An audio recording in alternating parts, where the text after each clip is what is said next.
সারি সারি নৌকা স্রোতের সঙ্গে পাল্লা দিয়ে চলছে মাঝিদের বৈঠা।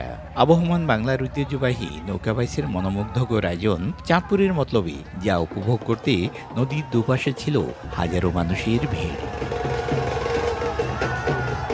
নৌকা বাইচের এই আনন্দ বাড়তি মাত্রা যোগ করে বাদ্যবাজনার তালে মাঝিদের পরিবেশনা। এই প্রতিযোগিতায় চ্যাম্পিয়ন হয় লাল সবুজের দল। জয়লাভ করায় দারুণ খুশি তারা।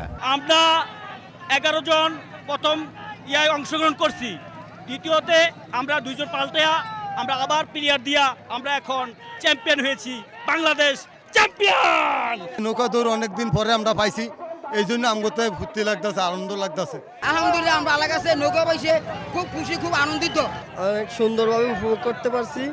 আমি চাই বাংলার ঐতিহ্য অনেক পুরনো নৌকা খেলা এখানে আবার প্রতি বছরের মতন হোক।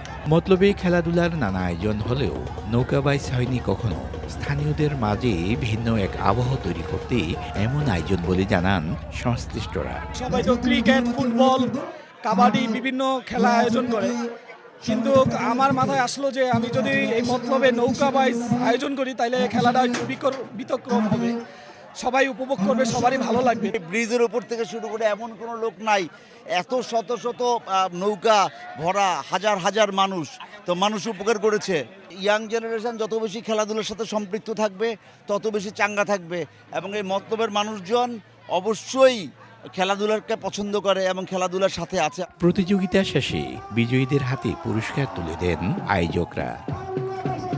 ফারুক আহমদ, সময় সংবাদ, চাঁদপুর।